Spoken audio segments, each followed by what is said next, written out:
ഈ വണ്ടി വിളിക്കുന്ന ആൾക്കാരൊക്കെ VIP കളാണ്. ഉറക്കത്തിലൊക്കെ നമ്മൾ പോയി എന്ന് പറഞ്ഞാൽ നമുക്ക് വലിയ പേടിയാണ്. കുടുംബത്താരൊക്കെ ഉണ്ട് ചേട്ടാ? ഞാനും ഇരിക്കുന്ന വരെ ഈ വണ്ടി ഇരിക്കും. നെന്മാറ വേലയ്ക്ക് രാത്രി ഇവിടുന്ന് ശാപ്പാടൊക്കെ കഴിഞ്ഞ് പോകും. അവർ നമ്മുടെ വീട്ടിലൊക്കെ വരുമ്പോൾ കണ്ട പേടിയാവും. പിന്നെ ആ ഹിന്ദുസ്ഥാൻ കൊടുത്തിട്ടാണ് പിന്നെ ഞാൻ 60 മോഡൽ അംബാസഡർ എടുത്തത്. ഈ കാറ് ഇന്നത്തെ പുതുതലമുറയെ സംബന്ധിച്ചിടത്തോളം ഒരു പഴയ കാറാണ്. ഒരു പഴയ കാർ എന്ന് പറഞ്ഞാൽ അവരുടെ അച്ഛനും മുത്തച്ഛനും ഒക്കെ ഉപയോഗിച്ചിരുന്ന ഒരു കാറാണ്. എന്നാൽ ഞാൻ പറയാൻ പോകുന്നത് അതിലും മുമ്പുള്ള കാര്യമാണ്.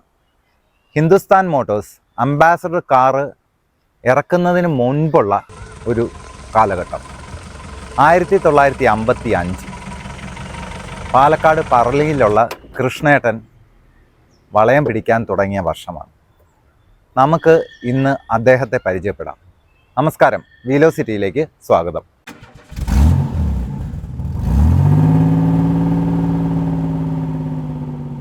ഞാൻ 1955 ഡ്രൈവിംഗ് പഠിച്ച് ലൈസൻസ് എടുക്കുന്നത്.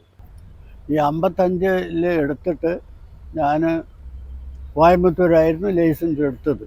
പിന്നെ ഞാൻ നമ്മുടെ നാട്ടിലേക്ക് 55 തന്നെ വന്നു. അപ്പോൾ 55 വന്നിട്ട് പിന്നെ ഞാനിവിടെ ഒരു കുമാർ കമ്പനിയിൽ അവർ കാറിൽ വന്ന അവരുടെ കൂട്ടത്തിൽ അങ്ങനെ ഇരുന്നു. അപ്പോൾ എക്സ്പോർട്ട് കുറവാണ്. ഞാൻ കൊടുങ്ങല്ലൂർ തമ്പുരാൻ്റെ വണ്ടിയാണ് ഓട്ടിയത്. അത് മോറിസ് ടൂറാണ്. അപ്പോൾ ഞാൻ ഇത്തിരി പ്രാക്ടീസ് കുറവാണ് ഞാൻ പഠിച്ച കാലം. അപ്പോൾ ആ കാലഘട്ടത്തിൽ തമ്പുരാൻ വണ്ടി നന്നായി ഡ്രൈവ് ചെയ്യും. ഒരു കുമാർ എഞ്ചിനീയറായിരുന്നു. അദ്ദേഹത്തിൻ്റെ വണ്ടിയിൽ കൂടെ പോവും വരും. അങ്ങനെയായി അദ്ദേഹത്തിൻ്റെ വണ്ടി പിന്നെ നല്ലോണം ഫ്രീ ആയി ഓടിക്കുക. കൊടുങ്ങല്ലൂർ തമ്പുരാനാണ്, കുമാർ എഞ്ചിനീയറായിരുന്നു. അദ്ദേഹത്തിൻ്റെ ഭാര്യ വന്ന് കൊച്ചി രാജാവിൻ്റെ പേരക്കുട്ടിയാണ് അമ്മ.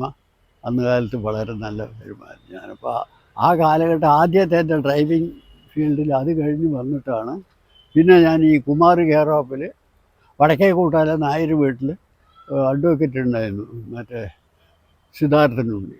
അദ്ദേഹത്തിൻ്റെ കാറിൽ അത് മറ്റേ ഈ ആസ്റ്റൺ ആസ്റ്റൺ ഓഫ് ഇംഗ്ലണ്ട് വണ്ടിയാണ്.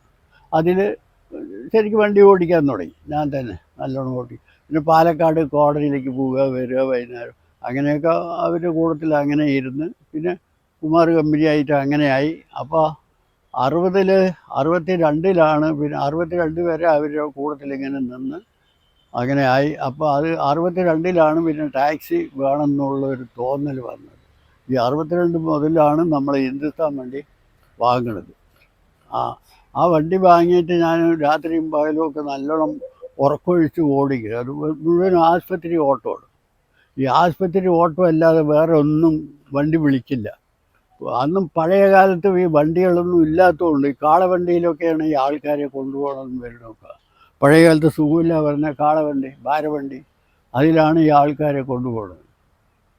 അപ്പോൾ ആ നിലയിൽ അങ്ങനെയൊക്കെ ബുദ്ധിമുട്ടുള്ള സമയത്ത് നമ്മൾ ഈ വണ്ടി ആകുമ്പോൾ നമ്മൾ വളരെ ബുദ്ധിമുട്ടിയിട്ട് വളരെ ഈ ആശുപത്രിയിലൊക്കെ പോയി, അന്നും ആശുപത്രി വലുതല്ല, ചെറിയ ആശുപത്രിയാണ്, അവിടെ പോയി കിടക്കണം രാത്രി മുഴുവനും. അപ്പോൾ അങ്ങനെയൊക്കെ ചില ബുദ്ധിമുട്ടുകൾ. പിന്നെ അതുപോലെയുള്ള പഴയ കാലത്ത് ചെറുപ്പകാലത്ത് ഇപ്പോൾ വണ്ടി ഓടിക്കുമ്പോൾ നമ്മൾ വൈകുന്നേരം ആകുമ്പോൾ ഡ്രൈവറും ഈ കുട്ടികളൊക്കെ കൂടിയിട്ട് നമുക്ക് സിനിമയ്ക്ക് പോകാൻ പറയും. അപ്പോൾ സിനിമയ്ക്ക് പാലക്കാട് പോയി സിനിമ കണ്ടിട്ട് വന്നാൽ അന്ന് ഈ പാലക്കാട് ജില്ലാ പെർമിറ്റ് മാത്രമേ ഉള്ളൂ. പഴയ കാലത്ത് കേരളം മുഴുവനും ഇല്ല. അപ്പോൾ ആ കാലത്ത് പാലക്കാട് നിന്ന് സിനിമ കഴിഞ്ഞ് വന്നാൽ 2 മണി 2:30 അപ്പോൾ ഇവർ നമ്മളോട് പറയും എന്നാൽ നമുക്ക് കോഴിക്കോട് പോകാൻ പറയും. കോഴിക്കോട് ഞാൻ പോകാൻ പാടില്ല, ഞാൻ പോകും. രാത്രി 2:30 വിടും. 5 മണി 2:30 5 മണിക്ക് കോഴിക്കോട് എത്തും. അവിടെ എത്തി അന്ന് ഈ ഇന്ത്യ ചൈന ബഹളമുള്ള സമയമാണ്. ആ സമയത്ത് നമ്മൾ കടലോരം പോയപ്പോൾ അവിടുത്തെ മിലിറ്ററിക്കാർ ആട്ടിമുടുക്കി ഞങ്ങൾ. അതും ലൈറ്റ് ആടില്ല, ബ്ലാക്ക് വൈറ്റുള്ള. അപ്പോൾ അങ്ങനെയൊക്കെ വളരെ ദുരിതങ്ങൾ അനുഭവിച്ച അന്ന് ചെറുപ്പ സമയമല്ലേ. അപ്പോൾ അങ്ങനെയൊക്കെ ആയിട്ട് ഞങ്ങൾ കോഴിക്കോട് അവിടെ വന്ന് ചായ കുടിച്ച് ഇവിടെ വരുമ്പോൾ അപ്പോഴേക്ക് ഇവിടെ ഫ്ലാഷായി. കാറും കാണാനില്ല, 4-5 ചെക്കന്മാരും ഇല്ല. അവരെവിടെ പോയി പറഞ്ഞ് പോലീസ് സ്റ്റേഷനിൽ കംപ്ലയിൻറ്റും ആൾക്കാർ വീട് വേടാൻ. അപ്പോഴേക്കും ഞങ്ങളിവിടെ ഒരു 8-8:30 ആകുമ്പോഴേക്ക് വന്നു. ഇവിടെ ഗേറ്റ് അടച്ചിട്ട് ട്രെയിനിൽ 8-8. അപ്പോൾ അങ്ങനെ ചില ബുദ്ധിമുട്ടുകൾ എന്ന് പറഞ്ഞാൽ അന്ന് ആ ചെറുപ്പ സമയത്തിൻ്റെ പിന്നെ ഡ്രൈവർമാർ ആരുമില്ല, ഞാൻ തന്നെ ഉള്ളൂ. പക്ഷേ ഈ കൂടുന്നതൊക്കെ ചെറുപ്പക്കാരല്ലേ, അപ്പോൾ അവർക്കൊരു തമാശ, നമുക്ക് പോവുക പറയും. അങ്ങനെ എവിടെയെങ്കിലും സിനിമയുണ്ട്, ഇപ്പോൾ തൃശ്ശൂർ ഒരു സിനിമയുണ്ട് പറഞ്ഞപ്പോഴൊന്ന് പോവുക പറയും. ഇവരൊക്കെ കൂടി പിരിച്ച് പൈസ എടുക്കുക. അപ്പോൾ അങ്ങനെയൊക്കെ ഒരു ജോളി ഓട്ടം ഉണ്ടായിരുന്നു. നെന്മാറ വേലയ്ക്ക് രാത്രി ഇവിടുന്ന് ശാപ്പാടൊക്കെ കഴിഞ്ഞ് പോകും. നേരം വെളുക്കുന്നേരം മരുന്ന് പണി കാണാൻ വേണ്ടി അവിടെ ഇരിക്കും. എവിടെ? നെന്മാറ മരുന്ന് പണി വളരെ ഗംഭീരമാണ്. നെന്മാറ നമ്മുടെ തൃശ്ശൂർ പൂരം പോലെ, തൃശ്ശൂർ പൂരം ഇത് പാടത്താണ് മരുന്ന് പണി നടക്കുന്നത്. അപ്പോൾ അന്ന് അത് കഴിഞ്ഞ് നേരം വെളുക്കാനാകുമ്പോഴാണ് ഇവിടേക്ക് വരിക, നമ്മുടെ ഈ സ്റ്റാൻഡിലേക്ക്. അപ്പോൾ അന്ന് ഈ കുട്ടികളൊക്കെ കല്യാണം കഴിക്കാത്ത കാലമല്ലേ. അപ്പോൾ ആ കാലഘട്ടങ്ങളിലൊക്കെ ആളുകൾ മുഴുവനും ഈ വൈകുന്നേരം ആകുമ്പോൾ എവിടെയെങ്കിലും പോവുക, വരിക, 10 റുപ്യ എല്ലാവരും പൈസ പിരിക്കുക. അപ്പോൾ ഇവിടെ നിന്ന് ഇപ്പോൾ 100 കിലോമീറ്റർ ഓടിയാൽ 40 റുപ്യ വാടകയില്ലല്ലോ. 150 കിലോമീറ്റർ ഓടിയാൽ ആകെ 40 റുപ്യ വാടകയുള്ളൂ. അപ്പോൾ അത്ര കോഴിക്കോട് പോയിട്ട് വന്നാൽ ഈ വാടക ആകെ 190 കിലോമീറ്റർ. അന്ന് കിലോമീറ്റർ അല്ല, 90 മൈൽ, 9 18 180 മൈൽ. അതിൻ്റെ പൈസ 12 അണ വെച്ചിട്ട് ഇരിക്കുമ്പോൾ ഇത്രയും ആൾക്കാർ പോയിട്ട്, അപ്പോൾ 6 ആൾ 7 ആളൊക്കെ വണ്ടിയിലിരിക്കും. വണ്ടി നല്ല സ്ട്രോങ് വണ്ടിയല്ലേ പഴയ കാലത്തെ ഹിന്ദുസ്ഥാൻ. അപ്പം അങ്ങനെയൊക്കെ ചില നല്ല ഞങ്ങൾ ജോളി അടിച്ച് ചെറുപ്പത്തിൽ. പിന്നെ നമ്മുടെ ജീവിതത്തിൽ ഈ ടാക്സി ഫീൽഡിൽ വന്നു. ടാക്സിയിൽ നല്ല ബുദ്ധിമുട്ടുണ്ട്. രാത്രി മുഴുവൻ ഉറക്കമൊഴിച്ച് സാപ്പാട് കഴിക്കാൻ നേരം ഉണ്ടാവില്ല. ഒരു ആശുപത്രി കേസ് പറഞ്ഞാൽ നമുക്കൊന്നിനും അവർ നല്ല സീരിയസ് സമയത്താണ് ഓടി വരുന്നത് രാത്രി. അപ്പോൾ ആ നേരത്ത് നമ്മൾ മഴയാണെന്നുമില്ല, എന്തെന്നില്ല, ചളിയാണെങ്കിലും ശരി, അതിൽ എന്താ പറയുക, അല്ലെങ്കിൽ നമ്മൾ പോയിട്ടില്ലെങ്കിൽ ആൾ പോവും, തകരാറും. അപ്പോൾ അതിനൊക്കെ നമ്മൾ നല്ല പേര് കിട്ടി. അതുകൊണ്ടാണ് എനിക്ക് ഈ 10-69 കൊല്ലം വരെയും എനിക്കൊരു പെട്ടി കേസോ പോലീസുകാർക്ക് ചാർജ് ചെയ്യേ കോടതിയിൽ പോയി 10 റുപ്യ ഫൈൻ അടയ്ക്കുകയൊന്നും ഉണ്ടായിട്ടില്ല. അല്ല, ഇപ്പോൾ ഞാൻ ഇതുവരെ ഈ 69 കൊല്ലം വരെയും എനിക്ക് യാതൊരുവിധ ഇതുമില്ല. നാട്ടുകാരൻ്റെയും നമ്മുടെ ഗവൺമെൻറ് ഉദ്യോഗസ്ഥന്മാരുടെയും എല്ലാവരുടെയും നമുക്ക് ഒരുപാട് അനുകൂല്യങ്ങളെ കിട്ടിയിട്ടുള്ളൂ. ആരും നമ്മളെ ഇൻസൾട്ട് ചെയ്യുക, ചാർജ് ചെയ്യുക ഒന്നുമില്ല. അതൊരു നല്ല കാര്യം മാത്രമേ എനിക്ക്. അപ്പോൾ അതുകൊണ്ടാണ് ഈ കേരളത്തിൽ തന്നെ ഇപ്പോൾ ഏകദേശം ആൾക്കാർ മുഴുവനും യൂട്യൂബുകാർ വന്ന് ഒരു കല്ലടിക്കോട്ടിലെ അക്കിം പറഞ്ഞ ആൾ ഒരുപാട് എടുത്തിട്ട് വന്ന് ഒരുപാട് ഇതുണ്ടായിരുന്നു കാര്യം. ഒരുപാട് ആൾക്കാർ വരുന്നുണ്ട്. പൊന്നാനിയിൽ നിന്ന് വന്നു, എടപ്പാട് വന്നു. പിന്നെ ഈ വണ്ടികളുടെ ഈ അംബാസഡർ വണ്ടിയായിട്ട് തേക്കുംകാട് മൈതാനത്തേക്ക് വിളിച്ചു തന്നെ, അത് പോയി. അപ്പോൾ പോണയിടത്തൊക്കെ എനിക്ക് ഓരോരോ അംഗീകാരം തരുന്നുണ്ട്. അതിൻ്റെ ഓരോ ഷീൽഡുകളൊക്കെ ഉണ്ട്. ബ്രേക്ക് വലിയ RTO മുതൽ തൊട്ട് എനിക്ക് എന്നെ ഷീൽഡ് തന്നത് എന്നെ വലിയ കുഴപ്പമില്ലാത്ത രീതിയിൽ. എല്ലാവരും വളരെ സ്നേഹത്തോടെ, ഇന്നും ഒരാളും നമ്മളെ അഭിപ്രായ വ്യത്യാസം പറഞ്ഞിട്ടില്ല.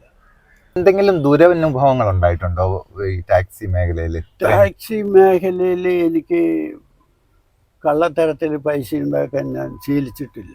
ഒരുപാട് ആൾക്കാർ പണ്ട് നെല്ല്, അരി ബ്ലാക്കിൽ കടത്തണം. അന്ന് റേഷൻ്റെ കാര്യത്തിൽ ഈ അരി മാത്രമാണ് കടത്തുക. നമ്മൾ പാലക്കാട് ജില്ലയിൽ ഈ അരിൻ്റെ മേഖലയാണ് കൂടുതൽ. അതിൽ അനവധി ആൾ അരി കയറ്റിയിട്ട് പൈസ ഉണ്ടാക്കി. ഞാനതിന് പോയിട്ടില്ല. എന്നെ ഒരുപാട് ആള് നിർബന്ധിച്ചിട്ട് ഞാൻ ചെയ്യാറില്ല.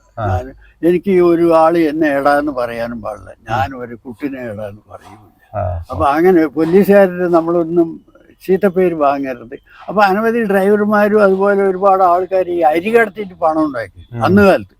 ഈ ചെക്ക് പോസ്റ്റാണ്, എല്ലായിടത്തും ചെക്ക് പോസ്റ്റ് ഉണ്ട്. ഇവിടെ നമ്മുടെ ഇപ്പം നിങ്ങൾ വരുമ്പോൾ തിരുവല്ലാമലിൻ്റെ അവിടെ ചെക്ക് പോസ്റ്റ് ഉണ്ട്, ഇപ്പുറത്ത് മറ്റേ കോങ്ങാടുണ്ട്, ഇങ്ങനെ എല്ലായിടത്തും ഉണ്ട്. അരി കടത്ത്, അരിക്ക് വലിയ ഡിമാൻഡ്. ആ കാലഘട്ടങ്ങളിൽ ഒരുപാട് പ്രയാസമുണ്ട്. അതിലൊന്നും നമുക്ക് താല്പര്യമില്ല. ഞാൻ അങ്ങനെ ഒരു പൈസ ഒരാൾ പിന്നെ ചാരായം കടത്താൻ വേണ്ടി വിളിക്കും ആൾക്കാർ, ഈ നാടൻ ചാരായം. അന്ന് ഈ കള്ളും ചാരായം, കള്ള് മാത്രമേ ഉള്ളൂ, ചാരായം ഇല്ല. അപ്പോൾ ഈ മലയിൽ നിന്ന് കാച്ചിട്ട് വന്ന് കയറ്റാൻ വിളിക്കും നമ്മളെ.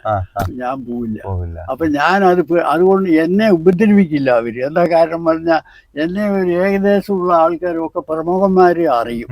അപ്പൊ അതുകൊണ്ട് നമ്മളെ ഉപദ്രവിക്കില്ല. മറ്റവരിന് അതല്ല, കയറ്റടാ പറയും. അവർ കയറ്റിട്ട് പോകും. അങ്ങനെയൊക്കെ ചില ഇതുണ്ട്.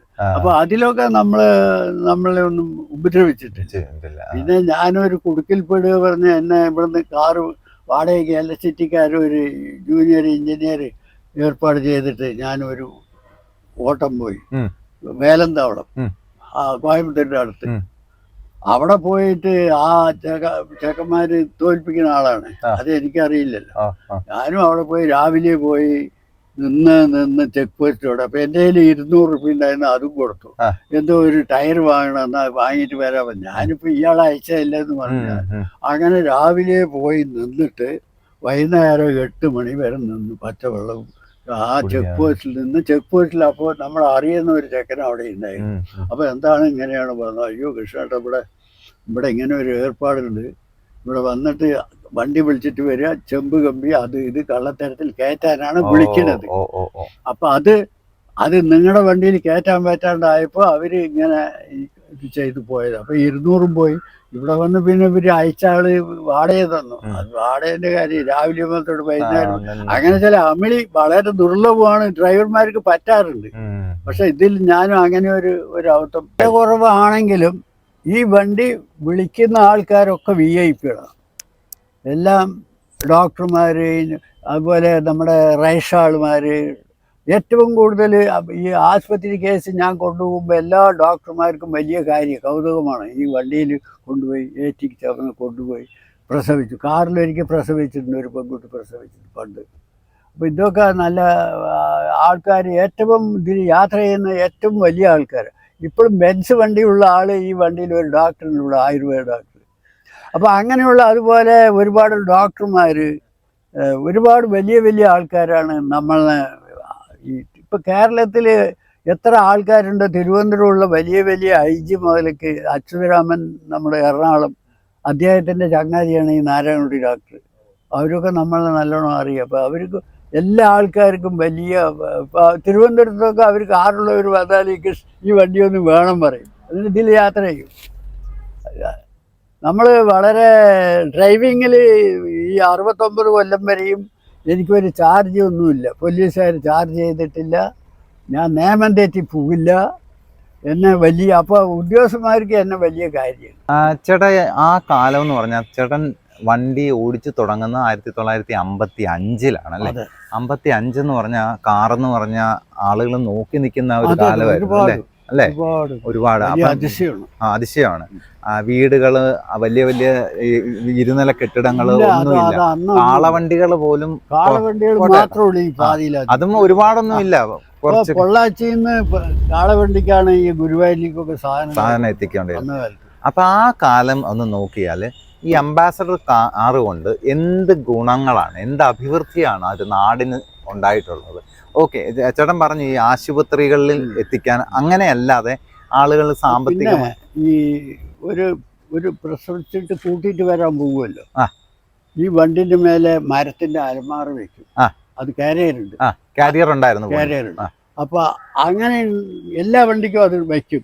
എന്താ പറയുക, പ്രസവിച്ച് വിളിക്കാൻ പോയാൽ അലമാറ, മരത്തിന്റെ അലമാറ, ഇന്നത്തെ മാതിരി ഇരുമ്പല്ല. ആ മരത്തിന്റെ അലമാറയും പിന്നെ ഈ ഡിക്ക് തുറന്ന ഡിക്കിൻ്റെ ഉള്ളിൽ ഉരുളി, എണ്ണിക്കണ്ട പ്രസവിച്ച് വരുന്നുള്ള എല്ലാ പാത്രങ്ങൾ കംപ്ലീറ്റ് ഇതെല്ലാം കഴിക്കും. എല്ലാ മാക്സിമം ഒരുപാട്, അതുപോലെ 6, 7 ആള് 8 ആളൊക്കെ കയറും. മടിയിൽ തന്നെ ഇരിക്കും. അങ്ങനെ അതാണ് ഈ വണ്ടിക്ക് ഇത്രയും വലുപ്പം. പിന്നെ ഏത് ജീപ്പ് പോണ വഴിക്കും ഈ വണ്ടി പോകും. ജീപ്പ് ഏതൊക്കെ വഴിക്ക് പോവോ അതിൽ കൂടി ഈ വണ്ടി പോകും. അത് ഹിന്ദുസ്ഥാനും അത് തന്നെ.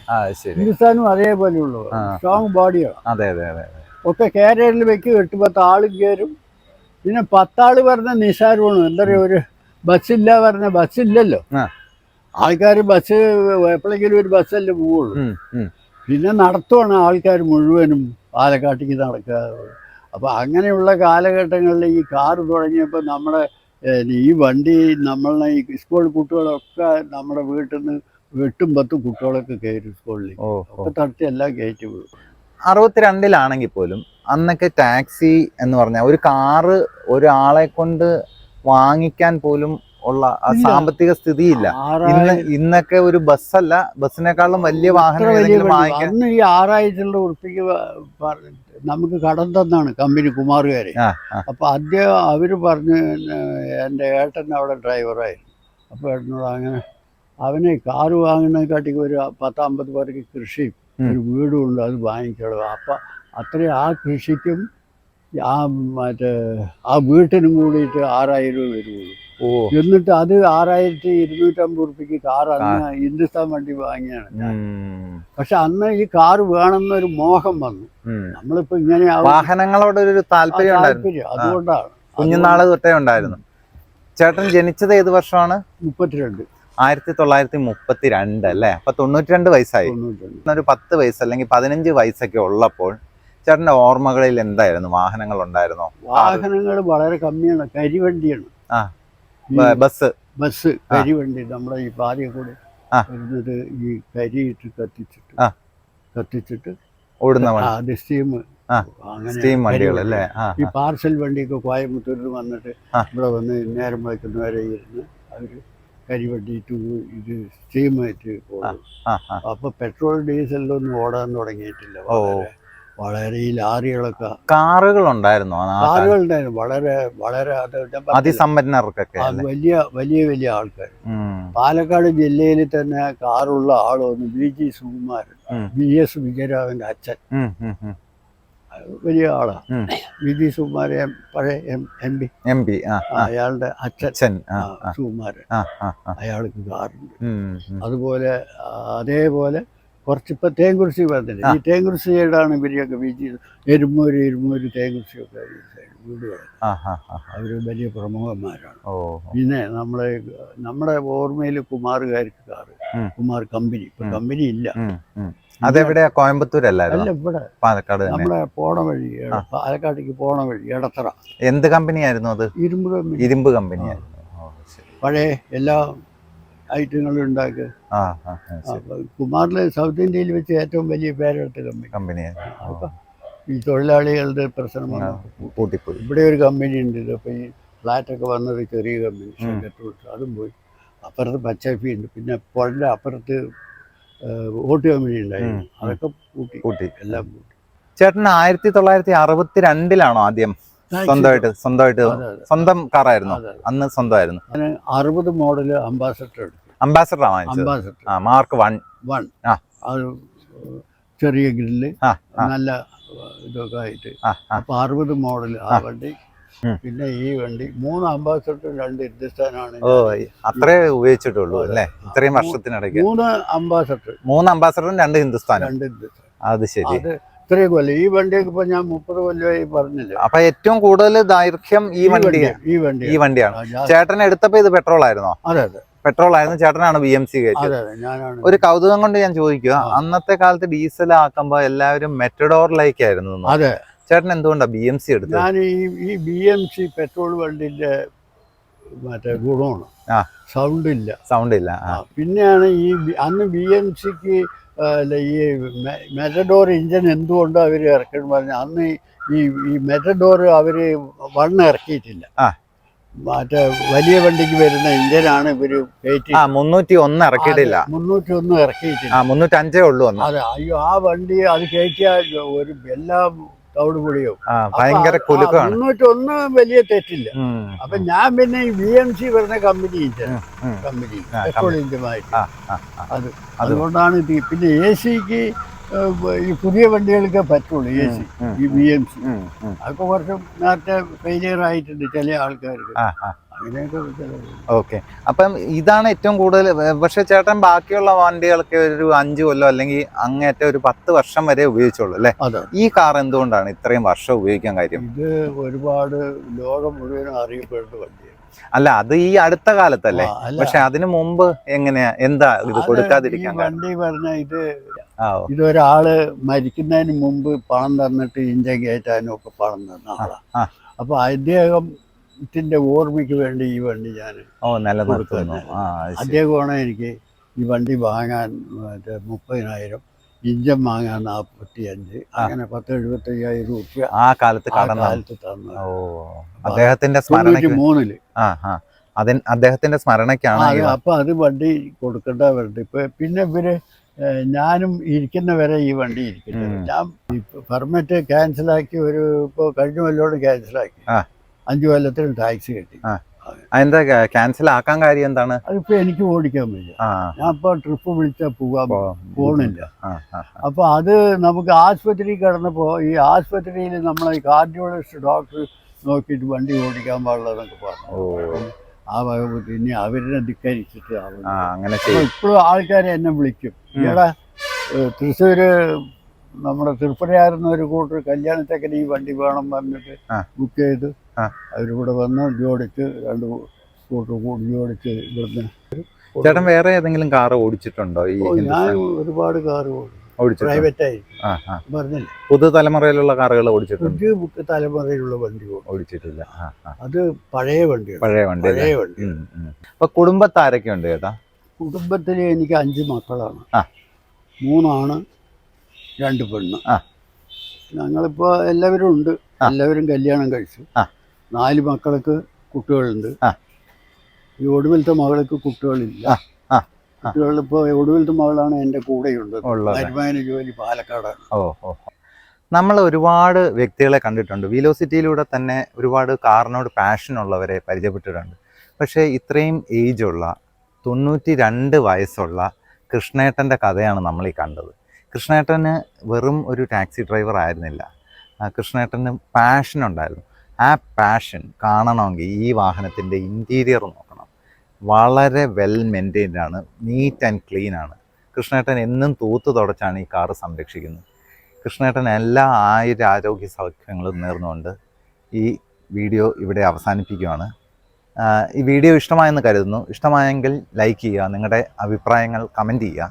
ഈ ചാനൽ ആദ്യമായിട്ടാണ് സന്ദർശിക്കുന്നതെങ്കിൽ സബ്സ്ക്രൈബ് ചെയ്യുക. ഒപ്പം ബെല്ലൈക്കണും കൂടെ എനേബിൾ ചെയ്താൽ ഇതുപോലെ ഇൻട്രസ്റ്റിംഗ് ആയിട്ടുള്ള വീഡിയോസ് നിങ്ങളുടെ മുന്നിലെത്തും. ഇനി മറ്റൊരു വീഡിയോയുമായി കാണുന്നത് വരെ സ്റ്റേ ട്യൂൺഡ്. Happy motoring.